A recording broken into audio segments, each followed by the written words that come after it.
السلام عليكم، مرحبا بكم في قناتكم ديليسيا كويزين. كيف ديما كنشكركم على حسن تتبعكم للقناة، والناس اللي مشتركينش يشتركوا باش يتوصلوا دائما بالجديد. اليوم غادي نوجد المايونيز. وصفة اليوم غتكون خفيفة ظريفة، تتكون من جوج مكونات فقط: حليب وزيت. على بركة الله نبداو في إعداد الوصفة. عندنا كأس من الحليب، كنديروه في الخلاط الكهربائي، كنضيفوا عليه قليل من الملح والإبزار للتنسيم،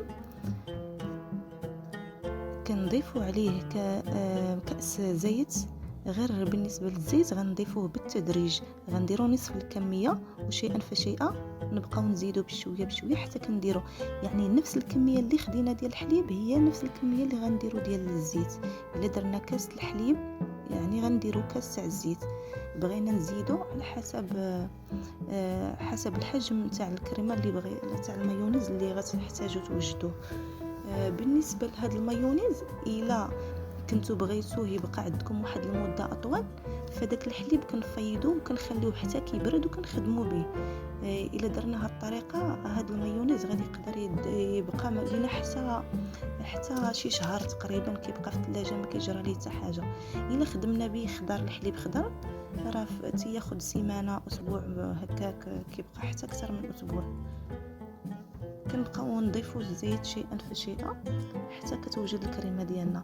بالنسبه لهذا المايونيز هو مزيان بالنسبه للناس اللي عندهم حساسيه من البيض، يتفاداو يوجدوا المايونيز بالبيض، لان البيض خضر شويه ماشي الناس كاملين تيقدروا عليه.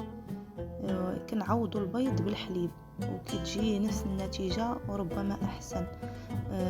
حتى بالنسبه اللي بغى يزينه ولا يدير ليه اللون يقدر يطحن معاه لافوكا ولا دير 2 معالق ديال الكيتشاب. كتاخذ اللون اللي بغيتي. انا فضلت ناخذه كنخليه كابيض، نضيف ليه غير شويه الحامض لان الحامض تينسمو تيجي واحد المذاق مزيان. بيض هكا تيتماشى مع جميع لينسالاد ديال الروز ولا ديال الخضره مسلوقه ولا ديال الخس ومطيشه ولا حتى ديال لي باط، كيتماشى مع جميع الشلايض، خصوصا في هذا الشهر الفضيل الناس كيكثروا من الشلايض في الطابله. وهذا المايونيز يقدر يكون عندكم دائما واجد في الثلاجه، يعني كيسهل عليك بزاف الخدمه. هذا هو الشكل النهائي. كنتمنى انها تنال الاعجاب ديالكم، ولا عجباتكم ما تنساونيش من اللايك ورحمه الوالدين، وشكرا على تتبعكم، والى اللقاء في حلقه اخرى ان شاء الله.